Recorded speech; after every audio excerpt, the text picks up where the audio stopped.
Hi, I'm Mike Field. And I'm Pat Whalen. Pat is a lifelong comic book geek. And Mike is a filmmaker and storyteller. So naturally, a bulk of our conversations surround the world of the Marvel movies. Some consider the MCU one of the greatest achievements in modern day filmmaking, and others just think they're comic book movies. Each episode will tackle one film and discuss the differences between the comic book and what's on screen. We'll explore the growth of the Marvel Cinematic Universe from its inception to present day and beyond, and have a little fun along the way. You may not have asked for it. You certainly don't need it, but you'll be happy we're here. We think. This is Yet Another MCU Podcast.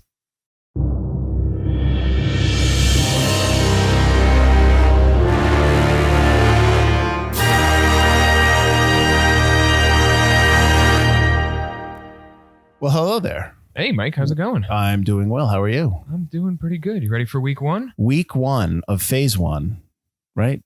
Phase one, yeah. Phase one of week one. Week one, phase one. MCU and also Yet Another MCU Podcast. Right. Yet Another. That's a classy name. Classy name. We'll come up with the title of this saga later on. Yeah, so we're going to kick off this podcast series with the first movie in the MCU, Iron Man. Yes. So real quick, I'll just do kind of like a brief factual overview of who's involved, and then we'll just talk about the movie a little bit, and then we'll move on from there. So as I said, it's Iron Man. It's a runtime of 126 minutes, rated PG-13. It was released on April 30th, 2008. Production budget was $140 million. Its opening weekend, it made $98 million. Domestic, $318 million. Worldwide, $585 million. So if you didn't realize it was a hit, it was a hit. Directed by Jon Favreau, written by 85 people. It was written by a lot of people, man. It was written by Mark Fergus, Hawk Ostby, and then it was written by Art Markham and Matt Holloway with an uncredited polish from John August. And then there's another list of like four other people, but I think because they developed the characters. Starring Robert Downey Jr. I'm sure everyone knows that already. At a salary of $2.5 million. And this is one where he gets locked in for future MCU movies. Right. Well, he renegotiates after 2 or before 3 to get like $50 million. I think it's more on the Avengers where he starts to bring home a lot. He's probably more loaded right now. Yeah. Jeff Bridges, Gwyneth Paltrow, Terrence Howard, Jon Favreau is actually in this, which is he's in I know he's a character in the comic. So he played Happy Hogan, Tony Stark's longtime bodyguard, and then he just, as a way for I think Jon Favreau is, more or less one of the godfathers, one of the original architects, and I think keeping that continuity as we go 24 movies deep now, it's important, but it's good, Sure. Yeah. Well, he was going to direct the Captain America First Avenger, and he was going to direct that as a more I think I read he was going to direct it more as a adventure comedy movie or like a fun adventure movie. So like I guess, yeah, I don't know. but then he opted to do this one, and this because this is a little bit more serious, this movie. And obviously you also get introduced to Agent Coulson, played by Clark Gregg in this movie, and he obviously, if you're fans of Marvel, which Coulson's not a character in the comics, is he? Not originally, okay. No, not before the movie. They've introduced him later on into a great series called Secret Avengers. Highly recommend, but we'll get to. No, that's fine. That's your thing, man. Yeah, I'm the movie thing. Great series. He plays this, straight man lost in a world of laser beams and capes and all this other stuff. So he's a good, really good foil to a lot of the other characters. And I like the way they've written him recently. So he's not a robot like he is in the show. Isn't he a robot in Agents of S.H.I.E.L.D. or something? Isn't that what happens? He's some kind of symbiote robot thing because he dies. He dies and then he comes back. And he dies because the show's on, and then he dies in one of them. Which movie does he die in? He dies in Avengers. Spoilers. The first one. Okay. Yeah. And then, but like the show's on. So right. Yeah, so he comes back. Yeah. So by the way, spoilers this point from the movie's been out for 10 years. If people don't understand, if they haven't watched it, that's on them. I think spoilers up to Endgame. It's not like we got an advanced screening of a movie that hasn't come out yet. Please. So we're going to talk about the movie a little bit. It's been a while since I saw it. Obviously we both rewatched this movie to prepare for this episode. It had been some time, but I owned the movie and I ended up watching it on Disney Plus, as I told Pat, because I'm lazy. When was the last time you saw it? Last time I saw it was right after Endgame. Oh, okay. USA. Now we're just dropping Because you were everything. crying. Disney Plus and USA. No free advertising. But they're not going to know that we all watch it. It was USA, or if it was FX, they had it. They had a marathon that weekend that Endgame came out, and I watched it, and I ended up picking up on a lot of the threads that they built on. Okay, go ahead. Iron Man, and then later on in that they've went through the whole of the series, but the big thing is I am Iron Man. Tony ends this one. He's Iron Man. I think he says it in all of the Iron Man films. He closes Iron Man 3 with it. And then obviously it's his parting words in Endgame. So it's this important note of who the character is. Pat cried. I did cry. Cried more when Cap found his way home to Peggy.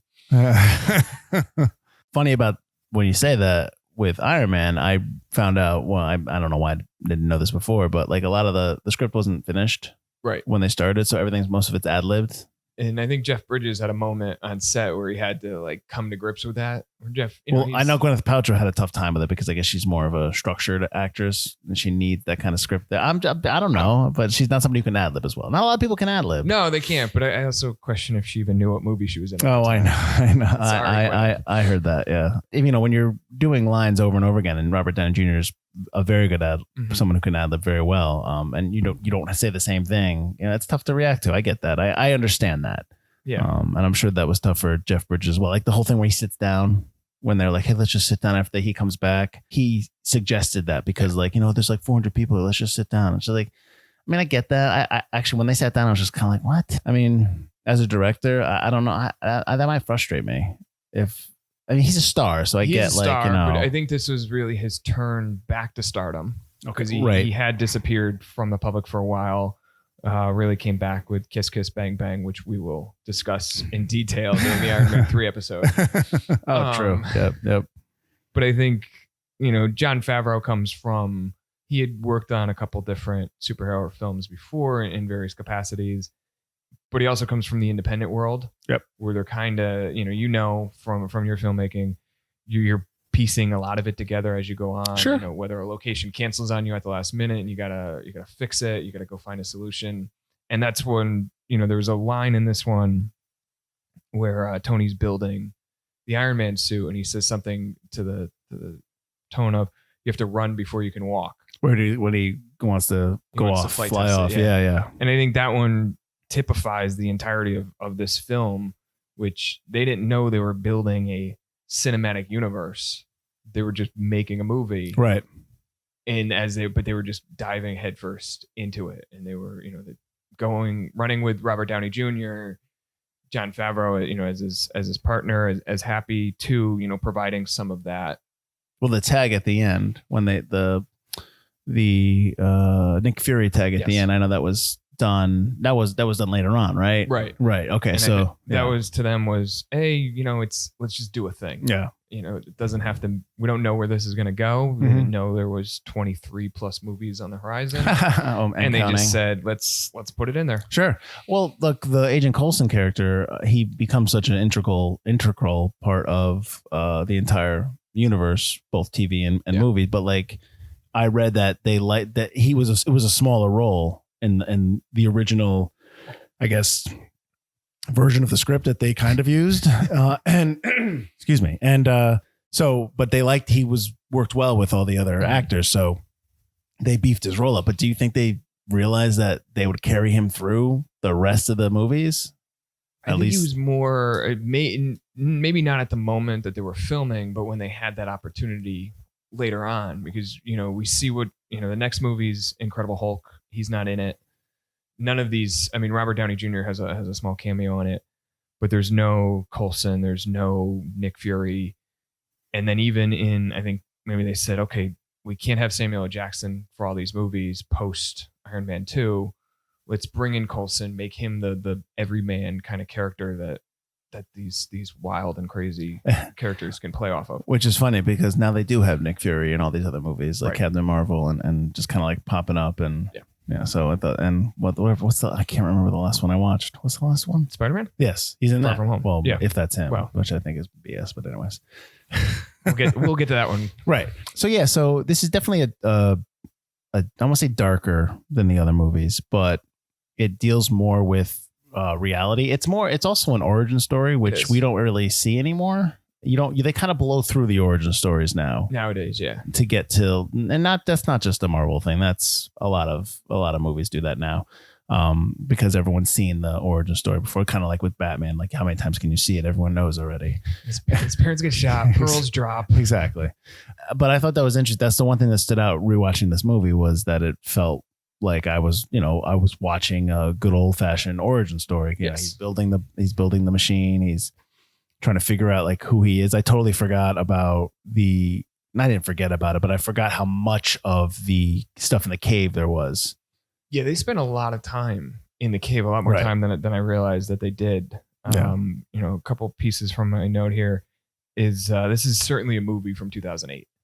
2005 to 2008, you're right on the heels of Batman Begins, which had introduced that type of military repurposing of devices to help them fight crime. More reality based kind of thing. Yeah. More like this could happen in the world today kind of thing. Yep, absolutely. The other thing that kind of stood out was just as a point of context, 3 months later, The Dark Knight comes out. So you have these two billionaire superheroes pitted against one another that same summer.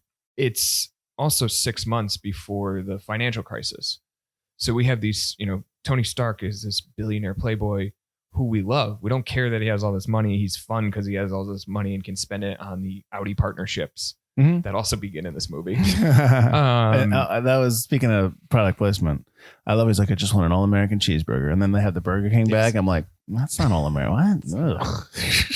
Okay, I guess I get it. How much did they pay for that? But oof. Well, go ahead. I mean, Audi locked in early for their sponsorships. But I think, the thing that does stand out is and jumping ahead just a little bit, when Stan Lee created the character, he wanted this capitalist superhero, and they really hit on that. Well, he's based on Howard Hughes. Yep. Yeah. So yeah, but that's what I read, that he was based on Howard Hughes and just kind of like his lifestyle and how his nature to just perform and to create and to build and all that stuff. Yeah. So I got that. I definitely got that.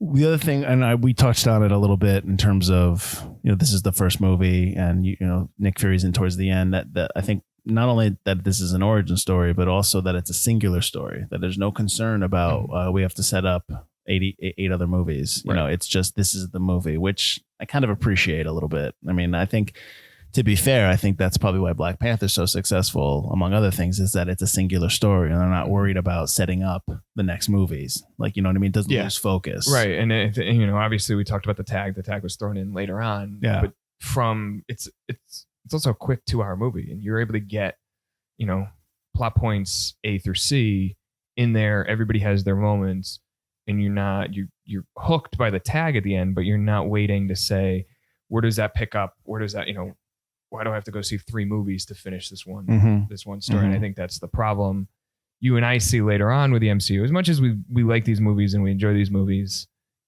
as we get into Iron Man 2, and we'll talk about that in a couple of weeks, it's you have the introduction of Black Widow, you have Samuel L. Jackson doing things, and you have all these like Easter eggs and things pop up that it just gets a little too much. It's distracting. Yeah. It's distracting from enjoying whatever the story you're being told. I'm a story guy, so I want to be told a nice story. Like, even this movie, there's action, but there's not a lot. There's not comparing to the other MCU movies. There's not a lot of action. It's more of a drama. It's more of a person trying to find, he says it in the movie where he's finally figured out what he wants to do or what he should be doing. And, he's trying to do it.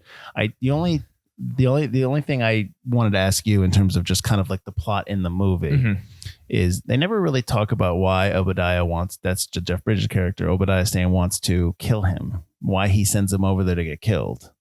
They never say that. You get the idea that he wants to kill him now because he wants to change the company. Right. But he never was going to do that before. He was always just building, And there are other ways to... No, I agree with that. And I didn't pick up on that immediately, but there are other ways that you could have removed him from the company. Yeah, I didn't get why. Like they never, not that I can understand. Just give me a reason. Like there was no real reason. And then but I know that when he comes back from New York and he goes and he says like, how did it go at the board of directors and blah, blah, blah. And Obadiah, sits down at the piano. He's playing a piece of music that Salieri writes. Robert Downey Jr.'s Mozart. For those who don't know, Salieri was Mozart's rival, and Mozart was obviously so great and successful, but nobody gave a crap about Salieri and stuff like that. So I thought that was interesting, but that's fine though. But I just wanted that. I wanted to know why. Yeah, and it wasn't like Tony had stumbled upon this conspiracy of Obadiah selling weapons to terrorist organizations and enemies of the United States. That came after, after the fact. That came when he was already overseas, and it wasn't like he had time to bring it to the press or fire Obadiah. Mm-hmm. Obadiah just was doing his best to get him out of the way. But also, if you're trying to get him out of the way, just kill him. Yeah. So they keep him alive. He's in the he's in the cave for a time period so that he could build a suit. Right. All right. So, I mean, not that I want to go nitpicking through the movie. I just, I think kind of give you an overall sense of like the type of movie it is. And I didn't realize also just real quickly that it took 17 years to get into production, that it exchanged hands from Universal to Fox to New Line and then to Marvel. And then Marvel's like, we're just going to do it. And then go into that, what you were going to talk about. Yeah. So I think we might have to do like a whole mini episode on this whole thing. And it's just a quick background on how the Marvel Cinematic Universe got to what we know it is. So, in the mid 90s, the comic book industry had burst. It was a bubble, just blew up. Marvel Comics, the company, actually had to declare bankruptcy. They were in such dire straits. As a result, Avi Arad, Ike Perlmutter, and Toy Biz came in and bought Marvel. So in this, they obviously they're Toy Biz. They saw the value in having these characters that they could license as action figures. As part of this restructuring, Marvel sold the film rights to a number of their characters off to Fox and Sony. Spider-Man went off to Sony. Fox got the X-Men, Fantastic Four. At the same time, and just so we kind of get some more context, is Kevin Feige, who would eventually run the Marvel Studios. He was working as an advisor on these films, and he was he's like the third producer listed on this. Yeah. And you'll see Avi Arad take a step back later on, and Kevin really running with it. Kevin, he was a mentee under the Donners. So Laura Schuler Donner, who wife to Richard Donner, who made the first couple Superman movies. So he has always been ingrained in these superhero films. So the pre-MCU Marvel Studios, the pre-MCU Marvel Studios. So the MCU as we know it, that Marvel Studios has only been around about 12 years. The pre-one was just this like almost producing, semi-licensing producing arm that helped bring some of these pictures forward. So in 2005, Marvel brings on a producer and kind of financial guru, David Mizell. They realize how much money they're leaving on the table, and it's, by licensing these films out. So they go and secure a line of credit from Merrill Lynch. Again, this is, we talk about capitalism and pre-financial crisis. They go get $525 million from Merrill Lynch a couple of years before the financial crisis to film movies that on a lot of these characters that aren't, guaranteed successes. In order to do that, they had to put up collateral on basically the ownership of the assets of characters. So Captain America, the Hulk, Power Pack, and Shang-Chi, who's actually going to get the movie soon, and what was just dubbed as the Avengers. And that's something I'd love to dive into more and figure out what characters fell under that. But funny enough, Tony Stark, Iron Man, wasn't included on the list.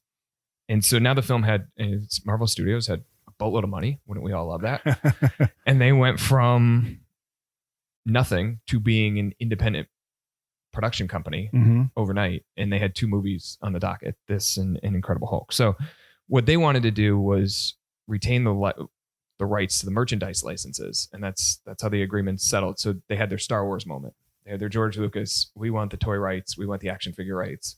And then they, use the profits from the box office to pay off the loan, but they were able to retain all the money on the merchandising, which I thought was funny because, and I was actually wrong about this. I was looking into the toy industry, and and maybe because I'm now over 30 and I don't play with action figures.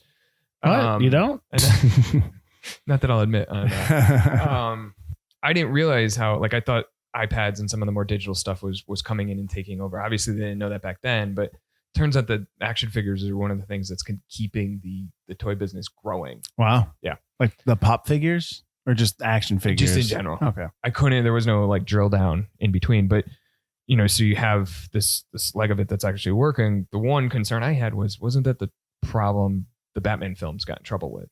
We're going to make these movies to make the action figures. Well, I think they read somewhere that they chose Iron Man because of kids. Kids would want to, they were more interested in those toys. Kids are always going to want toys. Absolutely. Right. No, I hear you. I didn't realize that, just to piggyback off that this movie was the first movie of a 6-picture deal with the Paramount. Mm-hmm. Okay. But then Disney bought Marvel, and then the rights went to Disney as well as the rights because the Avengers and Iron Man 3, that was in the 6-picture deal. Yes. Then Paramount kept the rights to Captain America, First Avenger, Iron Man 2, and then Thor. But then Disney just turned around and acquired them, I guess, later on. Like, man, they own everything. They do.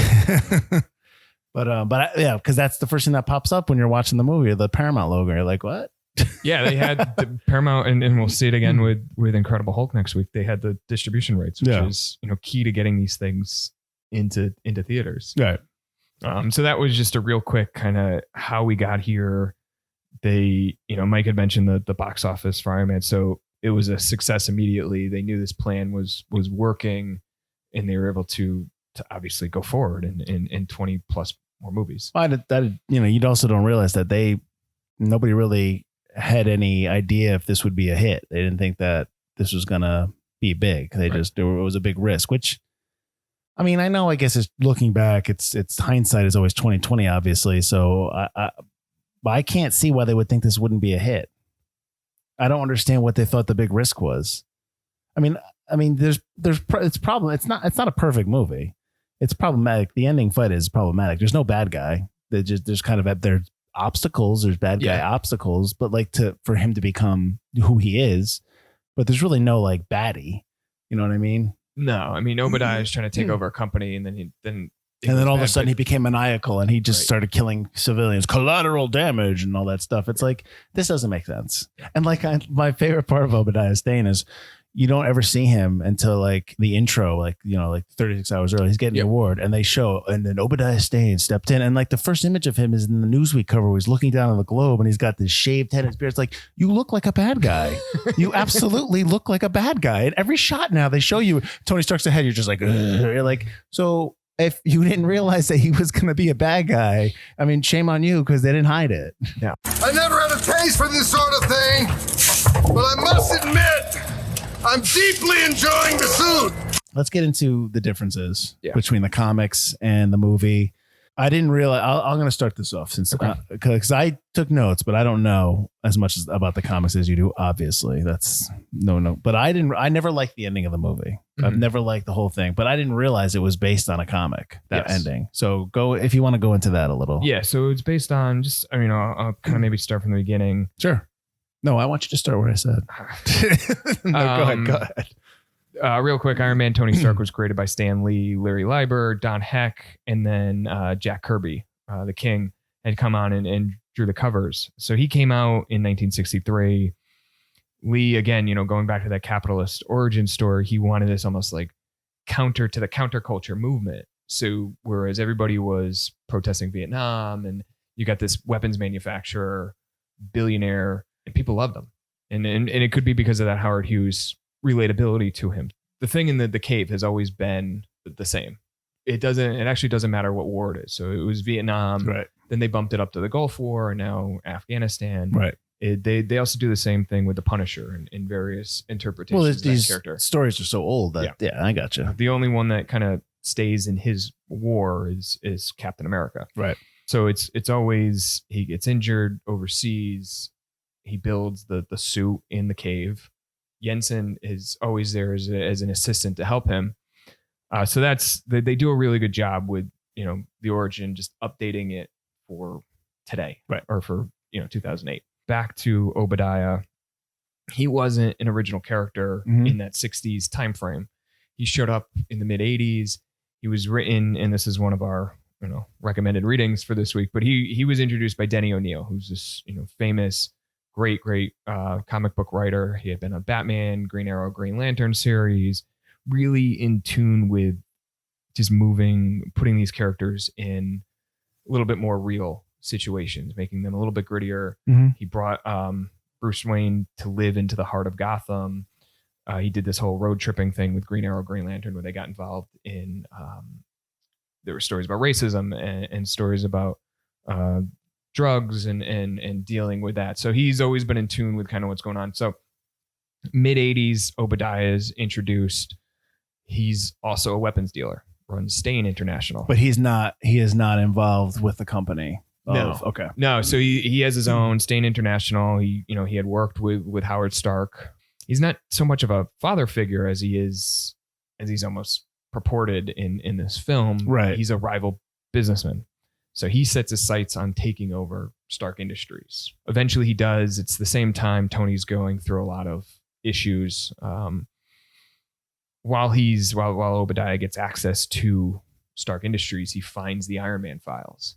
So from there, he's able to build the Ironmonger suit. So a lot of that stays the same in this. They just kind of updated. So it's a little bit more of a, when you introduce a father figure, maybe they're manufacturing some of that emotional appeal. Sure.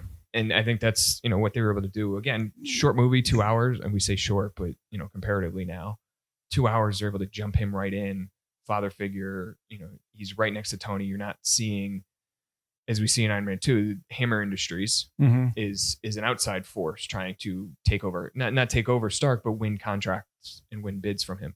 So it's, you needed that inside Stark Industries to kind of, I guess, move the plot along. Sure, I get that. And then obviously in the comics, Tony comes back, he defeats him, and there we are. Well, I didn't realize that the main terrorist in the movie, Raza, he's in the comic too. I saw that. I read that he is in this movie. He's the main terrorist, the guy who's got the scar, right? But I guess in the comic he's an alien cyborg, and he's Tony's friend or something like that. Do you know anything about that? I haven't. Like these notes that I get are just like, oh, that's interesting, and let me ask Pat about that because I don't know. I mean, send them to me next time. I was more focused on the 10 Rings Association. Tell me about the 10 Ring stuff because it's like a terrorist group kind of thing. Okay, in the comic as well. In the comics, it's a similar organization.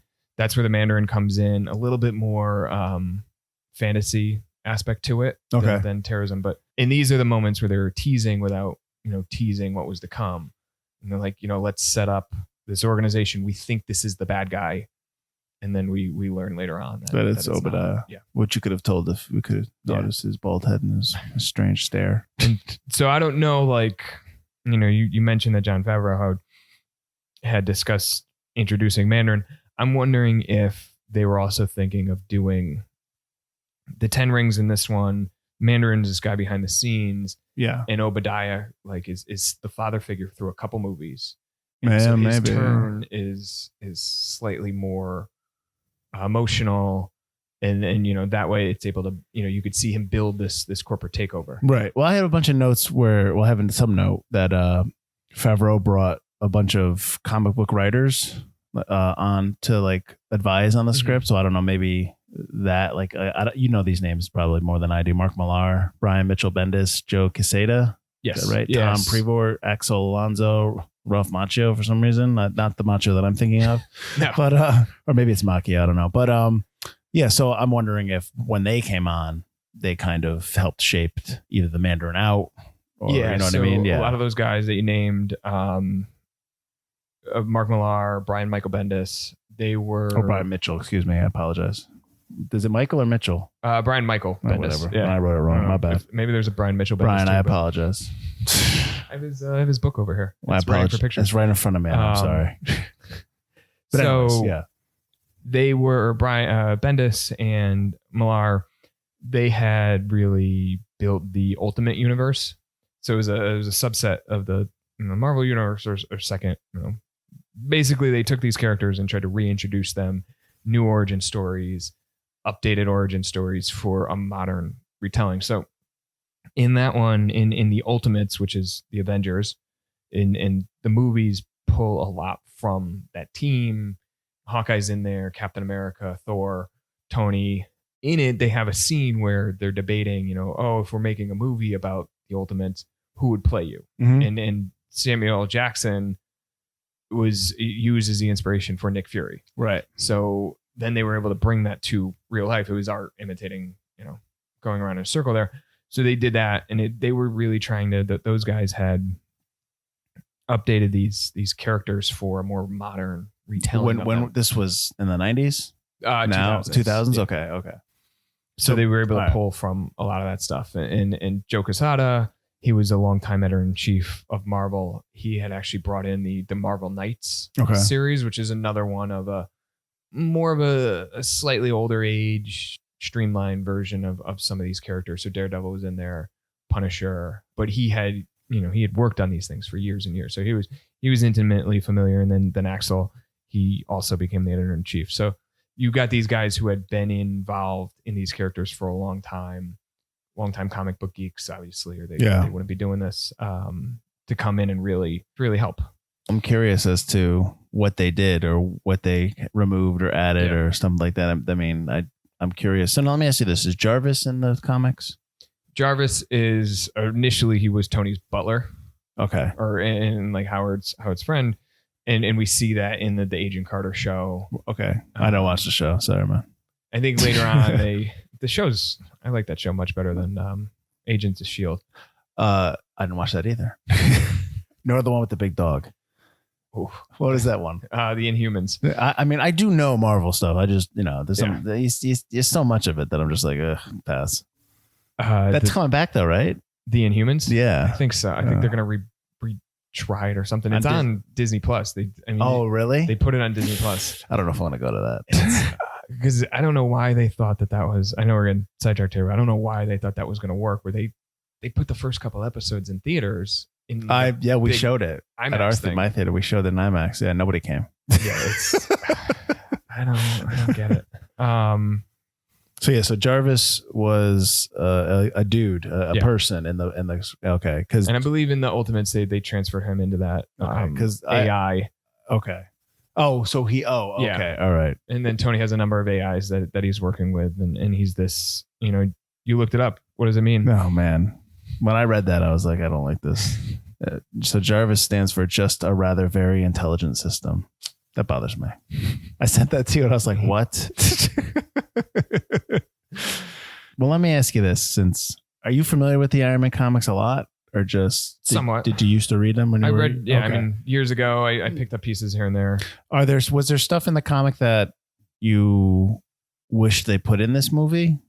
Were you okay with the type of story they told in terms of like, was this the only way to tell Iron Man? You know what I mean, based upon the source material. I think so. Okay. Yeah, I think. I mean, they hit on the origin. They got.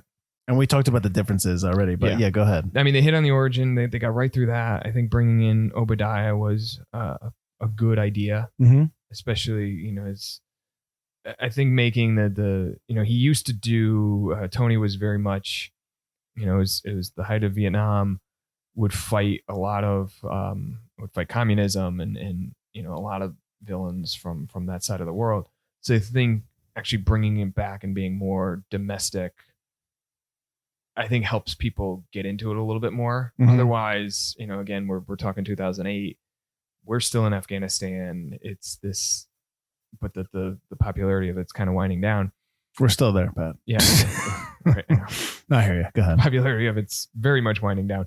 But back then, I think, they didn't really want to, I wouldn't imagine they wanted to keep it focused on that. Right. So I think making it more of a betrayed storyline, and like you said, the villain is not really a villain. The story in this is proof Tony has a heart. Right. Well, yes. Yeah. I mean, that's obviously the show with the literal old arc reactor, but it's Tony, as you mentioned, he's figuring out who he is. Well, isn't in the comics he's more messed up? He's a alcoholic and stuff like that. Yeah. And okay. So that was actually what was happening when Obadiah in the comics was trying to take over. Tony was going through the Demon in the Bottle story arc. We see a little of that in Iron Man 2. Okay. in that he's drinking a lot because the arc reactor's killing him. Right. And he's putting his life on the line. So they toned down the drinking a lot. Well, it's like supposed to be a kid. That's what I laugh. Like it's supposed, like I just, one of the things, not to get you off your topic, but like they talk about how like, oh, they chose Iron Man because the kids want the toys and stuff like that. And I'm like, okay, cool. And then, okay, we're 15 minutes into the movie. He's got a sex scene. And then he's on a plane and these girls are pole dancing. And I'm like, because I was thinking about, I was like, oh, guys, we'll watch the Marvel movies. I'm doing this podcast and maybe my kids want to watch it. And then I'm watching them go, no, we're not going to do that. And they toned down, they toned down a lot of that in the later ones too. Well, I think honestly, that's probably because, again, they didn't have executives. They didn't have people telling them, no, this is what we need to do. They just were like, yeah, go make this movie. And they gave them a little bit more leeway. I mean, it's funny. The scenes are funny. They're you know, I mean, I understand it because you're setting up his Playboy type, you know, lifestyle. You're billionaire. Right. You're setting all that up, and I get it works. But like, again, you're right. In terms of like who you're marketing to, you know, you're marketing to kids, and I'm sure at some point later on, well, probably tweens and teenagers, at some point later on, you know, they, maybe whether it's Kevin Feige or whoever, stepped in and be like, okay, listen, we need to make sure that it's a little bit more PG-13 light kind of thing. Yeah, this is certainly PG-13 plus, where the later ones get almost like a PG-13 minus. Right. The other PG-13, like later on, I think you're talking about violence and maybe some language, not so much sexual in terms of what you had in this one.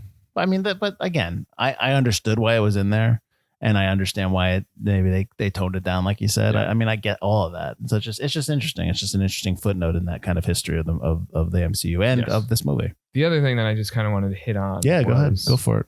As with all superheroes, the secret identity is a huge thing. In the comics, it certainly was. For a while, they pretended that Iron Man was his bodyguard. They make a comment about that in this film as well. The cover story he gives him is what they used in the comic, right? Yeah. Yeah. Okay.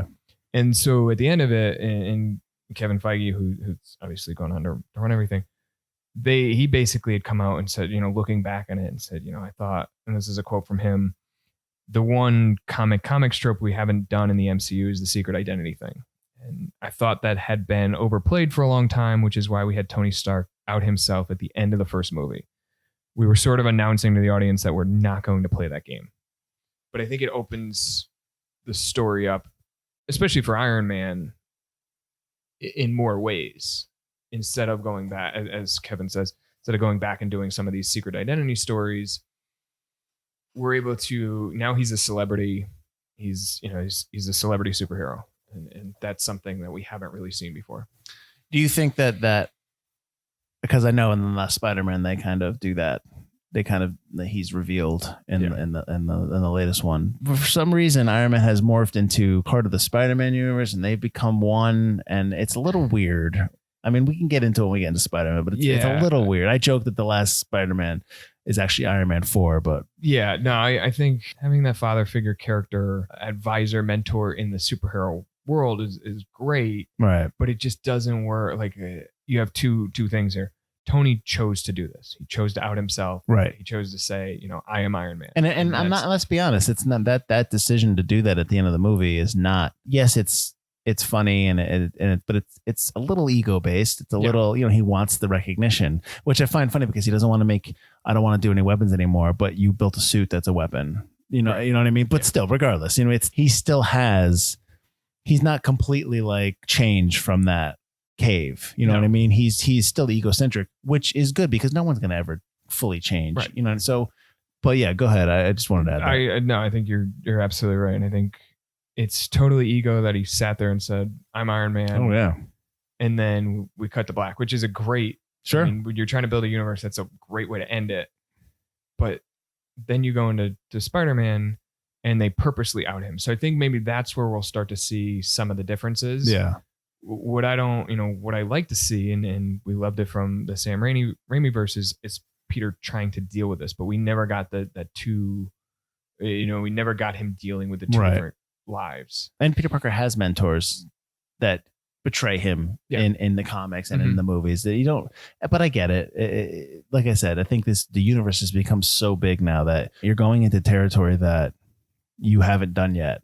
And, you haven't really, you're trying to use the same stuff you've had for years in the comics in terms of like the secret identities and stuff like that. And just kind of like the villains and stuff like that. But you have created this huge world now where we're off world. Yeah. They know that they're not the only ones in the world. So obviously that's where everyone's focus will be. Yeah. But that's something later to dive into. Do you have anything else? Or let's give kudos to Stan Winston Labs, because they had Stan Winston Studios. They had put together the visual effects on this, and as they were going through it, they were kind of figuring out what they could do. Because Robert Downey Jr. started in like the full suit, and as they were going through it, they started to take pieces off, and a lot of it's motion capture. Yep. And so they were able to really build this from scratch, and they did. They won the Oscar that year, which is fantastic. This is his last movie before he passed away. It was, yeah. Which just. If you don't know him, go look him up. He's one of the greatest creators in Hollywood. But the last thing that I just wanted to touch on, as kind of leads into some of the other movies, is the line that Tony says. He's talking about, some people say that peace means not having to fire a weapon.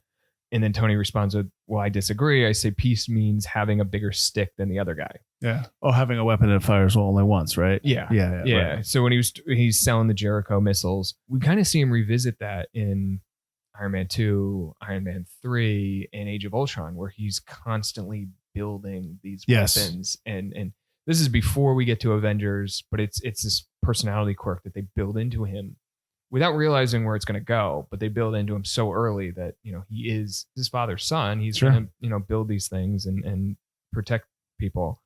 But we definitely see him pick up on that thread in the next couple movies, which is, I thought was a great thing that they've, built here and then picked up later on. Right. Cool. Day 11, test 37, configuration 2.0. For lack of a better option, dummy is still on fire safety. If you douse me again and I'm not on fire, I'm donating you to City College.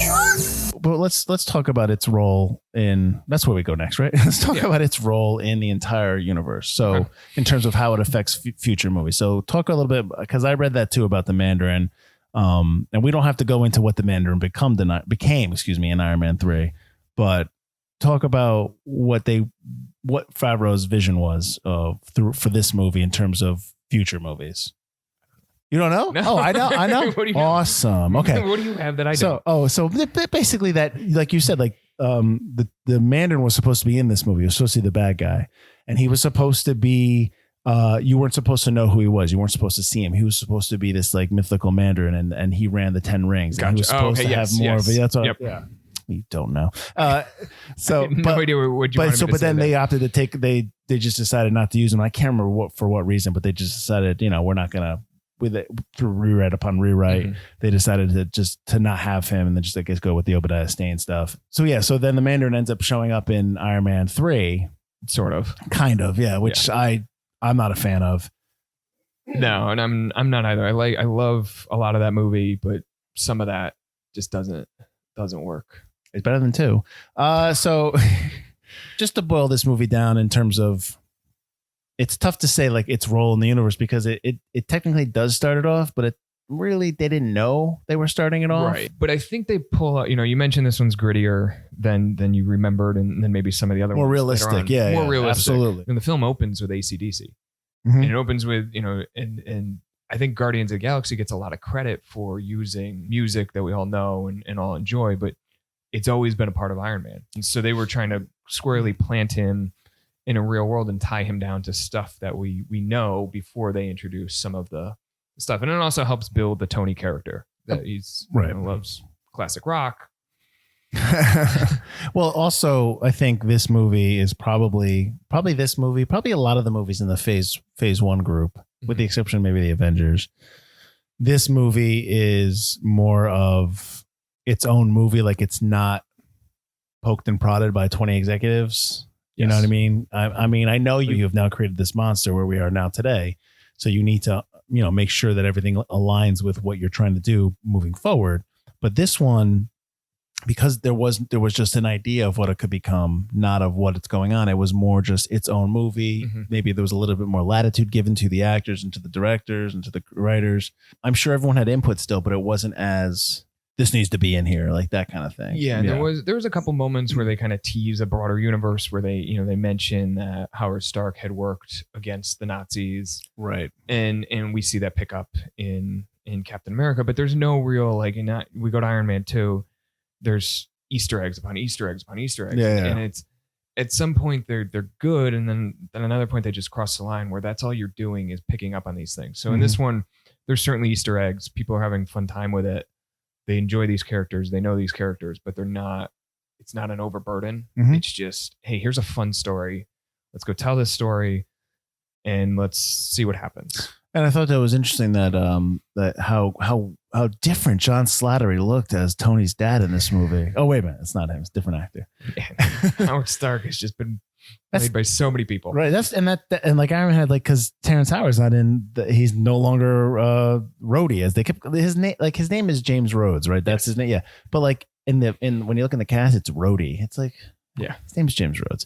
Don Cheadle takes over his character in Iron Man 2, and then he just runs with it for the entire series. Yes. And he's still him. And I think that, and we could probably touch on it more in a couple of weeks when we get there, but there's two pieces of that. One, we could save the conversation over the compensation some of these guys got and the deals that Marvel was making with them in this new movie studio system that they have.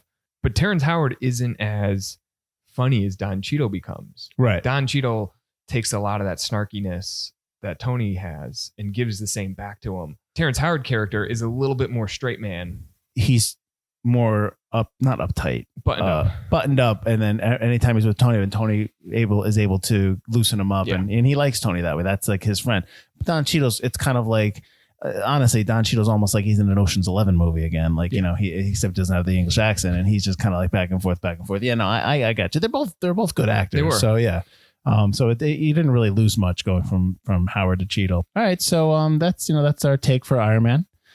Join us our next episode. We're going to be talking about the Edward Norton starring The Incredible Hulk, which I have not seen in quite some time. So that'll be interesting. I enjoy that one. No, I'm not saying. I like Liv Tyler. She's in that one, right? She is. Okay, because I always confuse the Eric Bana one with them. So no, this one has Liv Tyler.